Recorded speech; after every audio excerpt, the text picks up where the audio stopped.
గోదావరి నది ఉపనదుల్లో ముఖ్యమైనది, అతి పెద్దది మంజీరా నది. హైదరాబాదులో ఉండే ప్రతి ఒక్కరూ మంజీరా వాటర్ అనే మాట వినకుండా ఉండరు. ఆ నది మహారాష్ట్రలో పుట్టి కర్ణాటకలోని బీదర్లో ప్రవహించి అక్కడ నుంచి తెలంగాణలోకి ప్రవేశిస్తుంది. అప్పటి వరకు తూర్పుకు ప్రవహించిన ఈ మంజీరా నది సంగారెడ్డి దగ్గర ఉన్నట్టుండి ఉత్తరం వైపుకు తిరిగి మెదక్, నిజామాబాద్ జిల్లాల మీదుగా వెళ్ళి గోదావరిలో కలుస్తుంది. ఏ నది అయినా ఉత్తర వాహిని అయి ప్రవహించేటప్పుడు ఆ నది ఒడ్డున పవిత్రమైన ఆలయాలు వెలుస్తాయి అని ఇదివరకు మనం చాలాసార్లు చెప్పుకున్నాం. అలాగే మెదక్ జిల్లా పాపన్నపేట మండలం నాగసానపల్లి దగ్గర ఏడుపాయల వనదుర్గా భవాని అమ్మవారు వెలిశారు. ఈ గుడి దగ్గర మంజీరా నది 7 పాయలుగా విడిపోయి మళ్ళీ కలుస్తుందట. అందుకని చుట్టూ అడవి, అందులో 7 పాయల నది, ఆ నది ఒడ్డున అమ్మవారు. కాబట్టి 7 పాయల వనదుర్గా భవాని ఆలయం అని పేరొచ్చింది.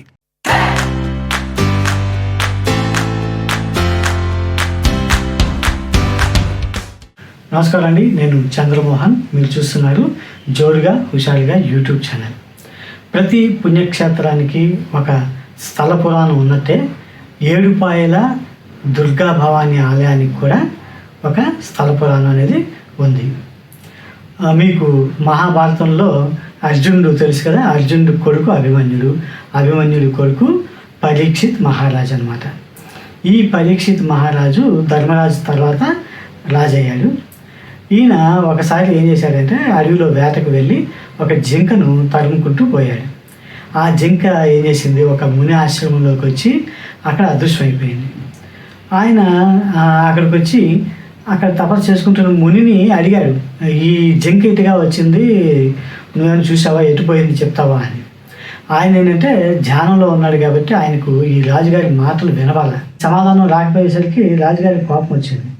నేను ఇంత చక్రవర్తిని నేను వచ్చి అడిగితే సమాధానం చెప్పడా అన్న దీంతో ఏం చేశాడు, ఆ చుట్టుపక్కల చూసేటప్పటికి పక్కన ఒక చచ్చిపోయిన పాము ఒకటి కనబడింది.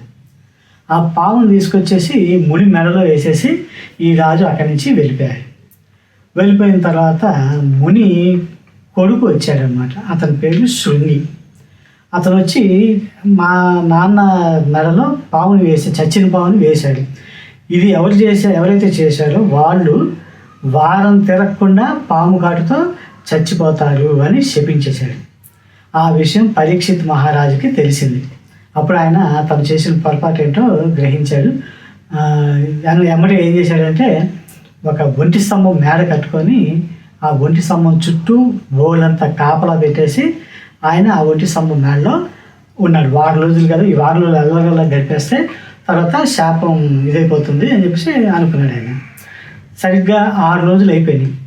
ఈ 6 రోజులు కూడా అతనికి మరి టైంపాస్ కావాలి కదా, అందుకని శుక మహర్షి అనే ఒక మహర్షితో ఆయన పురాణ గాథలన్నీ వింటూ కాలక్షేపం చేశాడనమాట. అప్పుడు ఆ పరీక్షిత్ మహారాజుకి ఈ శుక మహర్షి చెప్పిన కథలే భాగవత కథలు అనమాట.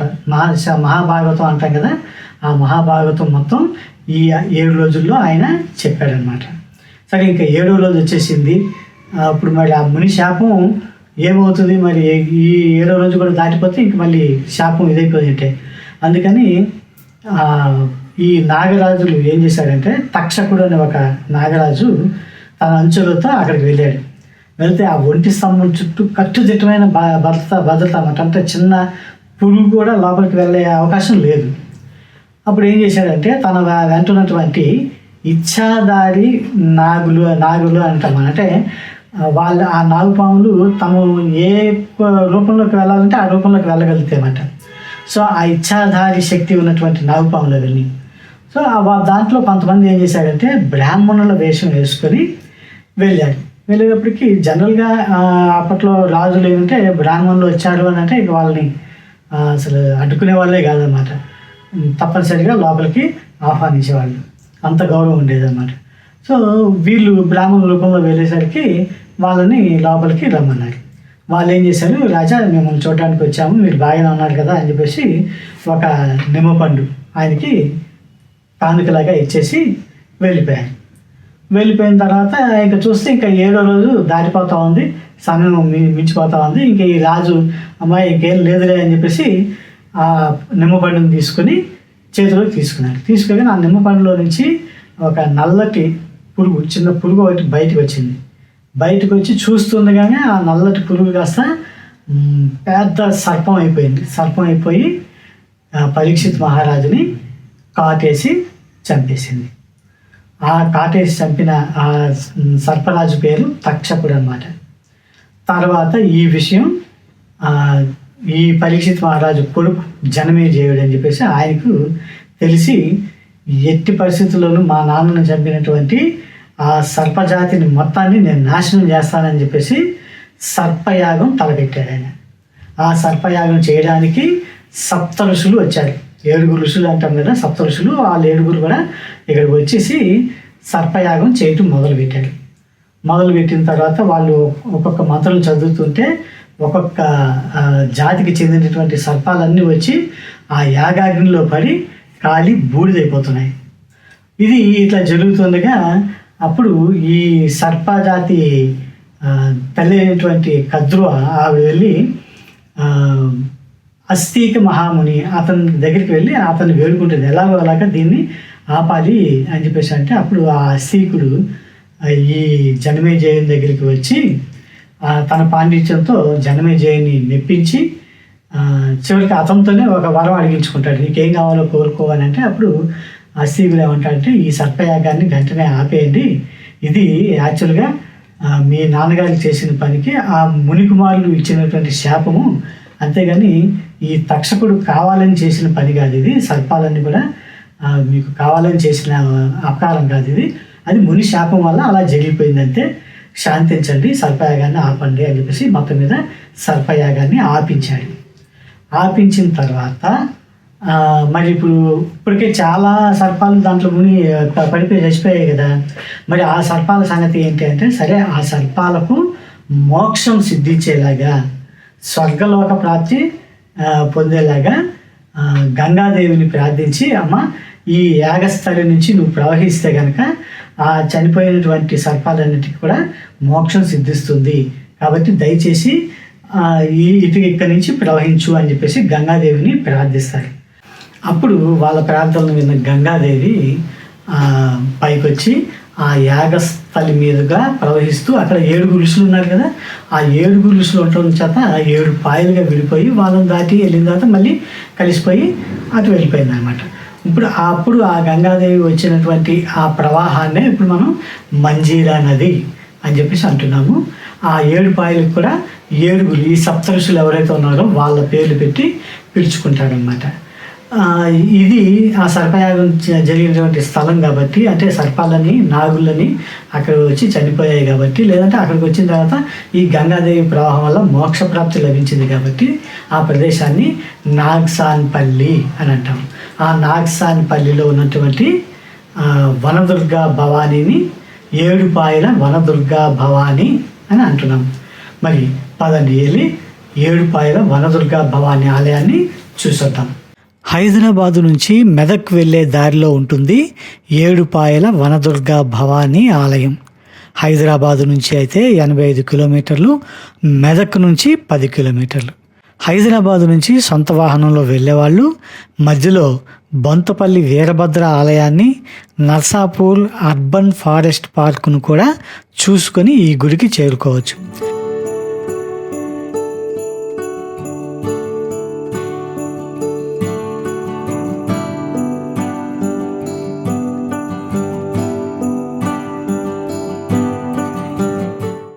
వీకెండ్స్లో రద్దీ ఎక్కువగా ఉంటుంది. గుడి వరకు వాహనాలు వెళ్ళే అవకాశం ఉండదు. ఎక్కడో పార్క్ చేసుకుని నడిచి వెళ్ళాల్సి ఉంటుంది. చాలామంది భక్తులు గుడి దగ్గర టెంట్లు అద్దెకు తీసుకొని అక్కడ నుంచి ఊరేగింపుగా వెళ్ళి అమ్మవారికి బోనాలు సమర్పించాక కోళ్లను మేకలను బలిచి ఆ టెంట్లలోనే వండుకొని తింటారు. అందుకు కావలసిన పాత్రలను అక్కడ అద్దెకి ఇస్తారు. అలాగే ఇక్కడ కొన్ని షాపుల్లో మనం చికెన్ కానీ మటన్ కానీ కొని ఇస్తే వండి ఇస్తారు.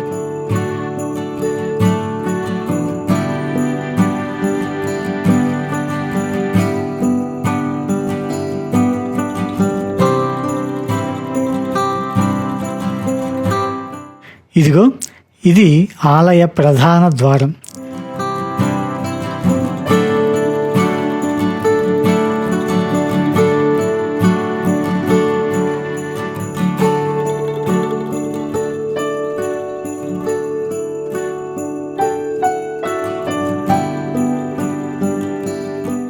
ధర్మ దర్శనంతో పాటు దర్శనం కాస్త త్వరగా అవ్వాలంటే మనిషికి 100 రూపాయల ప్రత్యేక దర్శన టికెట్ కూడా ఉంటుంది.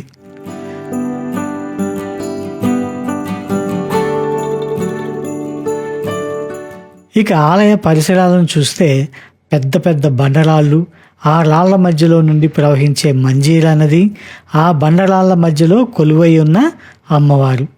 ఇప్పుడు ఆలయం చుట్టూ పందిళ్ళు వేశారు కాబట్టి రద్దీ ఎక్కువగా ఉన్నప్పుడు క్యూలో నిల్చున్న వాళ్లకు ఎండ తగలదు. నది ఎండిపోయినప్పుడు రాళ్ళు బయటపడతాయి. అయినప్పటికీ ఆ రాళ్ల మధ్యలో నీళ్లు నిలిచి ఉంటుంది. అక్కడ లోతు ఎక్కువగా ఉంటుంది కాబట్టి అక్కడకు వెళ్ళవద్దన్న హెచ్చరిక బోర్డులు ఉంటాయి.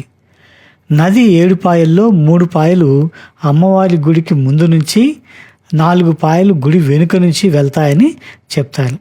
ప్రతి సంవత్సరం శివరాత్రి, దుర్గాష్టమి పండుగల సమయంలో 20 లక్షలకు పైగా భక్తులు వనదుర్గాదేవిని దర్శించుకుంటారని అంచనా.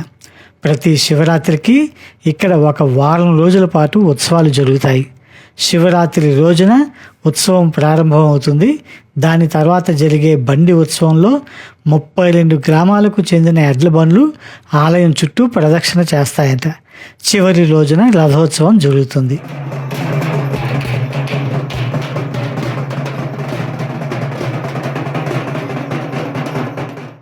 ఇక్కడికి దగ్గరలోనే మంజీరా నదిపై మొదటగా కట్టిన ఘన్పూర్ ప్రాజెక్టు ఉంటుంది. ఉత్సవాల వేళ అక్కడ నుంచి నీటిని వదులుతారు. అప్పుడు 7 పాయల్లో నీళ్ళు ఉండటం చేత భక్తులు 7 పాయల్లోనూ స్నానాలు చేసి అమ్మవారిని దర్శించుకుంటారు.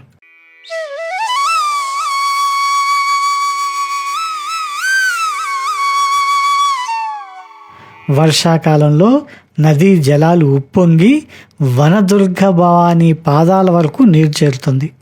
ఒక్కోసారి గుడి మొత్తం మునిగిపోతుంది. ఆ సమయంలో ఈ వెదురు పందిళ్ళు కనిపిస్తున్నాయి చూసారా, ఆ పందిళ్ళు కూడా మునిగిపోయే స్థాయికి వరద వస్తుంది. చాలా ఉధృతంగా ఉంటుంది.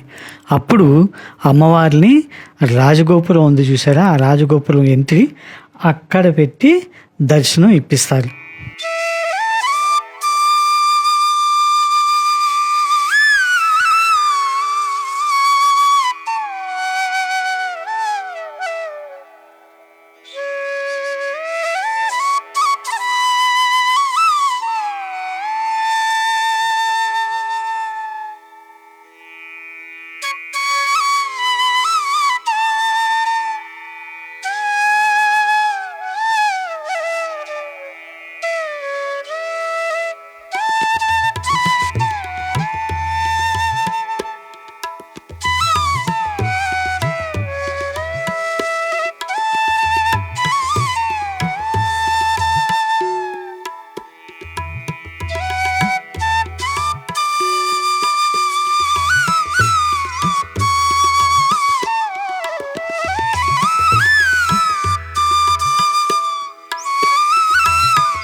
దర్శనం అనంతరం బయటకు వస్తే ఒక పక్క కొబ్బరికాయలు కొట్టే స్థలం ఉంటుంది. కాస్త ముందుకు వెళ్తే సంతాన గుండం అని ఉంటుంది. దంపతులు అందులో మునకలు వేస్తే సంతానం కలుగుతుందని నమ్మకం. ఇక గుడికి పక్క నుంచి పైకి మెట్లు ఉన్నాయి కదా, వెళ్దాం పదండి.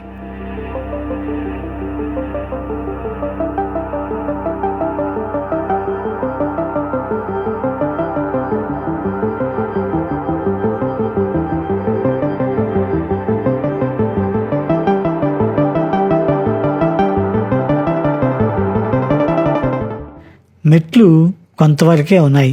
అక్కడ నుంచి కొండ ఎక్కినట్టు ఎక్కాలి.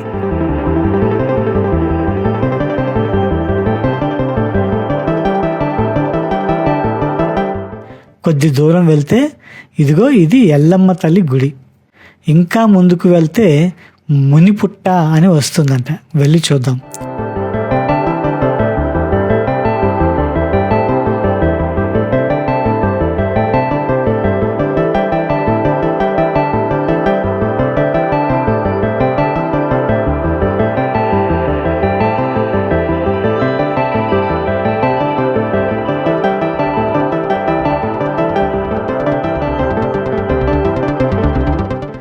ఇదిగో ఇదే మునిపుట్ట. దీనినే జమదగ్ని మహర్షి గుడి అని కూడా అంటారు.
ఈ గుడి చూసుకోవడం అయిపోతే ఇక్కడకు దగ్గరలో ఉన్న ఘనపూర్ ప్రాజెక్టు దగ్గరికి వెళ్ళి కాసేపు సరదాగా గడిపి రావచ్చు.